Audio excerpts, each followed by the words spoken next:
Estamos no quarto dia da nossa jornada da leitura bíblica e hoje nós vamos ler os capítulos 10, 11 e 12 do livro de Mateus.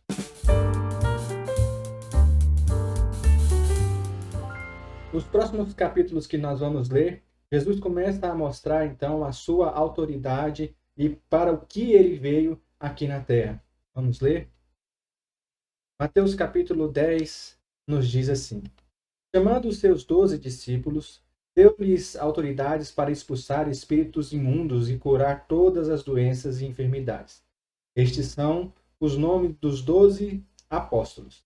Primeiro Simão, chamado Pedro, e André, seu irmão, Tiago, filho de Zebedeu, e João, seu irmão, Filipe e Bartolomeu, Tomé e Mateus, o publicano, Tiago, filho de Alfeu, e Tadeu, Simão, o Zelote, e Judas Iscariotes, o que traiu. Jesus enviou estes 12 com as seguintes instruções: Não se dirijam aos gentios, nem entrem em cidade alguma dos samaritanos. Antes, dirijam-se às ovelhas perdidas de Israel. Por onde forem, preguem essa mensagem: o reino dos céus está próximo.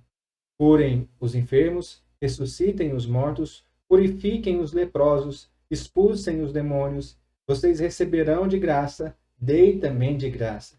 Não leve nem ouro, nem prata, nem cobre em seus cintos. Não leve nenhum saco de viagem, nem túnica extra, nem sandálias, nem bordão, pois o trabalhador é digno do seu sustento. Na cidade ou povoado que entrarem, procure alguém digno de recebê-los e fique em sua casa até partirem. Ao entrarem na casa, saúdem-na. Se a casa for digna, que a paz de vocês repousem sobre ela. Se não for, que a paz retorne para vocês. Se alguém não os receber nem ouvir suas palavras, sacudam a poeira dos pés quando saírem daquela casa ou cidade. Eu lhes digo a verdade: no dia do juízo haverá menor rigor para Sodoma e Gomorra do que para aquela cidade. Eu os estou enviando como ovelhas entre lobos. Portanto, sejam prudentes como as serpentes e simples como as pombas. Tenham cuidado, pois os homens os entregarão aos tribunais e os açoitarão nas sinagogas deles. Por minha causa, vocês serão levados à presença de governadores e reis, como testemunhas a eles e aos gentios. Mas quando os prenderem, não se preocupe quanto ao que dizer, ou como dizer. Naquela hora lhes será dado o que dizer, pois não serão vocês que estarão falando, mas o Espírito do Pai de vocês falará por intermédio de vocês. O irmão entregará à morte o seu irmão, e o pai o seu filho. Filhos se rebelarão contra os seus pais e os matarão. Todos odiarão vocês por minha causa, mas aquele que perseverar até o fim será salvo. Quando forem perseguidos no lugar, fujam para outro. Eu lhes garanto que vocês não terão percorrido todas as cidades de Israel antes que venha o Filho do Homem. O discípulo não está acima do seu mestre, nem o servo acima do seu senhor.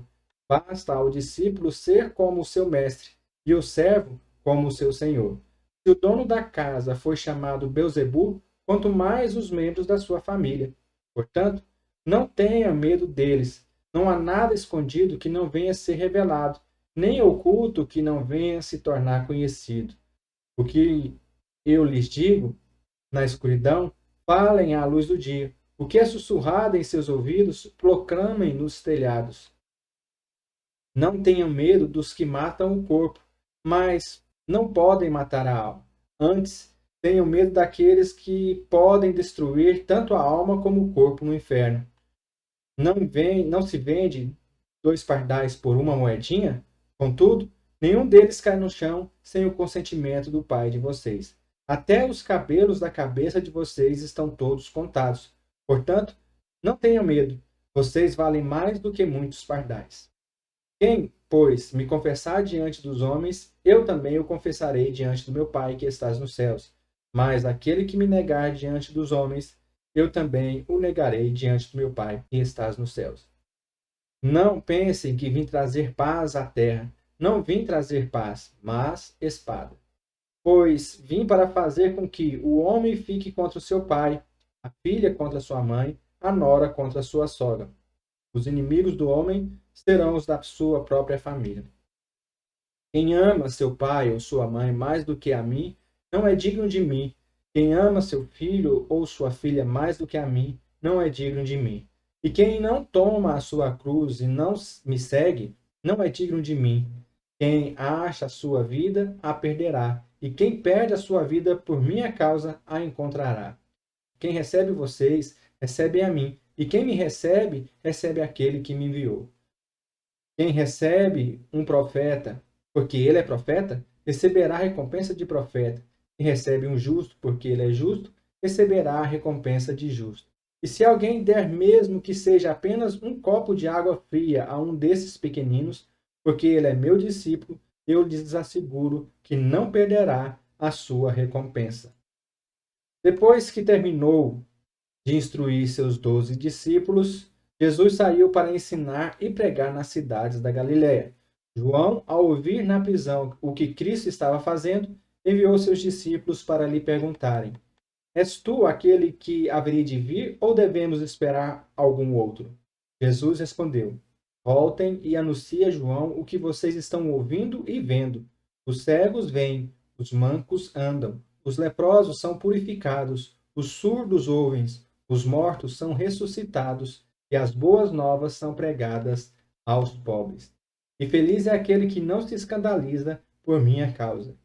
Enquanto saíam os discípulos de João, Jesus começou a falar à multidão a respeito de João. O que vocês foram ver no deserto? Um caniço agitado pelo vento? Ou o que foram ver? Um homem vestido de roupas finas? Ora, os que usam roupas finas estão nos palácios reais. Afinal, o que foram ver? Um profeta? Sim, eu lhes digo, e mais que profeta. Este é aquele a respeito de quem está escrito: Enviarei meu mensageiro à tua frente, ele preparará o teu caminho diante de ti. Digo-lhes a verdade: entre os nascidos de mulher não surgiu ninguém maior do que João Batista. Todavia, o menor no reino dos céus é maior do que ele. Desde os dias de João Batista até agora, o reino dos céus é tomado à força, e os que usam de força se apoderam dele. Pois todos os profetas e a lei profetizaram até João. E se vocês quiserem aceitar, este é o Elias que havia de vir. Aquele que tem ouvidos, ouça. A que posso comparar essa geração? São como crianças que ficam sentadas nas praças e gritam umas às outras.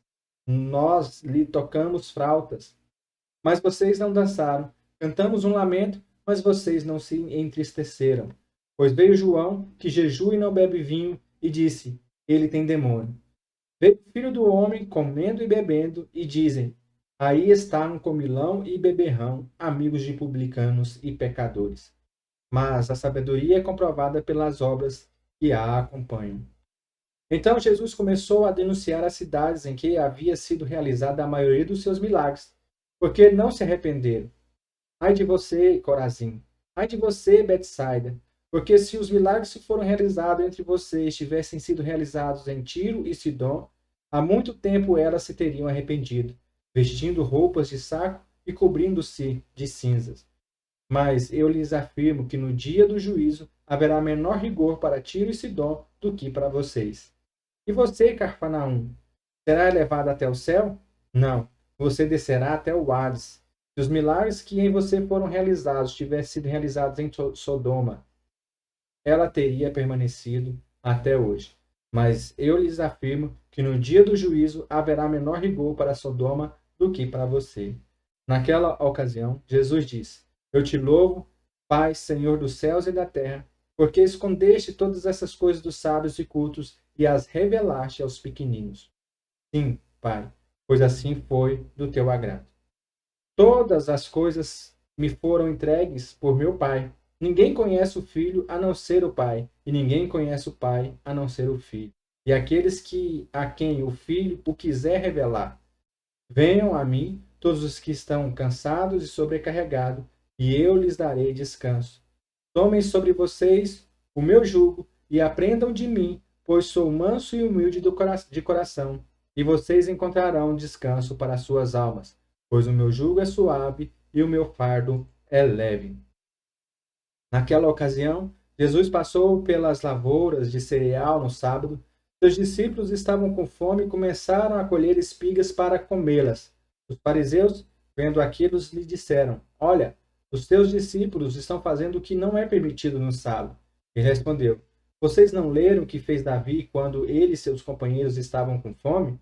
Ele entrou na casa de Deus e, juntamente com os seus companheiros, comeu os pães da presença, o que não lhes era permitido fazer, mas apenas aos sacerdotes. Ou vocês não leram na lei que, no sábado, os sacerdotes do templo profanaram esse dia e, contudo, ficaram sem culpa? Eu lhes digo que aqui está o que é maior do que o templo. Se vocês soubessem o que significam essas palavras, desejo misericórdia, não sacrifícios, não teriam condenado inocentes. Pois o Filho do Homem é o Senhor do sábado. Saindo daquele lugar, dirigiu-se à sinagoga deles. E estava ali um homem com uma das mãos atrofiada. Procurando motivo para acusar Jesus, eles lhe perguntaram: É permitido curar no sábado? Ele lhes respondeu: Qual de vocês, se tiver uma ovelha e ela cair no buraco no sábado, não irá pegá-la e tirá-la de lá? Quanto mais vale um homem do que uma ovelha. Portanto, é permitido fazer o bem no sábado. Então ele disse ao homem: Estende a mão. Ele a estendeu e ela foi restaurada e ficou boa como a outra. Então os fariseus saíram e começaram a conspirar sobre como poderiam matar Jesus. Sabendo disso, Jesus se retirou daquele lugar. Muitos o seguiram e ele curou a todos os doentes que haviam entre eles, advertindo-os que não dissesse quem ele era. Isso aconteceu para se cumprir o que fora dito pelo profeta Isaías: Eis o meu servo, a quem eu escolhi, o meu amado, em quem tenho prazer. Porei sobre ele o meu espírito, e ele anunciará a justiça às nações. Não discutirá nem gritará, ninguém ouvirá a sua voz nas ruas, não quebrará o caniço rachado, não apagará o pavio fumegante, até que leve à vitória a justiça. Em seu nome as nações porão sua esperança. Então levaram-lhe um endemoniado que era cego e mudo. Jesus o curou, de modo que ele pôde falar e ver. Todo o povo ficou atônito e disse: Não será este o filho de Davi? Mas quando os fariseus ouviram isso, disseram: É somente por Beelzebul, o príncipe dos demônios, que ele expulsa demônios. Jesus, conhecendo os seus pensamentos, disse-lhe: Todo reino dividido contra si mesmo será arruinado, e toda cidade ou casa dividida contra si mesma não subsistirá. Se Satanás expulsa Satanás, está dividido contra si mesmo. Como então subsistirá o seu reino? E se eu expulso demônios por Beelzebul, por quem os expulsam os filhos de vocês? Por isso, eles mesmos serão juízes sobre vocês. Mas se é pelo Espírito de Deus que eu expulso demônios, então chegou a vocês o reino de Deus. Ou como alguém pode entrar na casa do homem forte e levar dali seus bens, sem antes amarrá-lo? Só então poderá roubar a casa dele. Aquele que não está comigo está contra mim. Aquele que comigo não ajunta, espalha. Por esse motivo eu lhes digo: todo pecado e blasfêmia serão perdoados aos homens, mas a blasfêmia contra o Espírito não será perdoada. Todo aquele que disser uma palavra contra o Filho do Homem será perdoado, mas quem falar contra o Espírito Santo não será perdoado, nem nesta era, nem na era que há de vir. Considerem: uma árvore boa dá bom fruto, uma árvore ruim dá fruto ruim, pois uma árvore é conhecida por seu fruto. Raças de víboras, como podem vocês que são maus dizer coisas boas? Pois a boca fala do que está cheio o coração. O homem bom do seu bom tesouro tira coisas boas, e o homem mau do seu mau tesouro tira coisas más. Mas eu lhes digo que, no dia do juízo, os homens haverão de dar conta de toda a prova inútil que tiveram falado. Pois por suas palavras vocês serão absolvidos, e por suas palavras serão condenados. Então, alguns dos fariseus e mestres da lei lhes disseram: Mestre, queremos ver um sinal miraculoso feito por ti. Ele respondeu: Uma geração perversa e adúltera pede um sinal miraculoso, mas nenhum sinal lhe será dado, exceto o sinal do profeta Jonas. Pois assim como Jonas esteve 3 dias e 3 noites no ventre de um grande peixe, assim o Filho do Homem ficará 3 dias e 3 noites no coração da terra. Os homens de Nínive se levantarão no juízo com esta geração e a condenarão, pois eles se arrependeram com a pregação de Jonas, e agora está aqui o que é maior do que Jonas. A rainha do sul se levantará no juízo com esta geração e a condenará, pois ela veio dos confins da terra para ouvir a sabedoria de Salomão. E agora está aqui o que é maior do que Salomão. Quando um espírito imundo sai de um homem, passa por lugares áridos, procurando descanso e não encontra. E diz: voltarei para a casa de onde saí. Chegando, encontra a casa desocupada, varrida e em ordem. Então vai e traz consigo outros 7 espíritos piores que ele, e entrando passam a viver ali. E o estado final daquele homem torna-se pior do que o primeiro. Assim acontecerá a essa geração perversa. Falava ainda Jesus à multidão, quando sua mãe e seus irmãos chegaram do lado de fora, querendo falar com ele. Alguém lhe disse: tua mãe e teus irmãos estão lá fora querendo falar contigo. Quem é minha mãe e quem são meus irmãos? Perguntou ele. E estendendo as mãos para os discípulos, disse: aqui estão minha mãe e meus irmãos. Pois quem faz a vontade do meu Pai, que estás nos céus, este é meu irmão, minha irmã e minha mãe. Amém. Finalizamos o nosso 4º dia, 3 capítulos, e podemos ver que nesses versículos que lemos, Jesus começa a mostrar a sua autoridade como Filho de Deus, como Filho do homem, como aquele que veio verdadeiramente dividir a história. Para que você possa confiar naquele que é e que está sobre todas as coisas. Que Deus abençoe seu dia e nos vemos amanhã no nome de Jesus.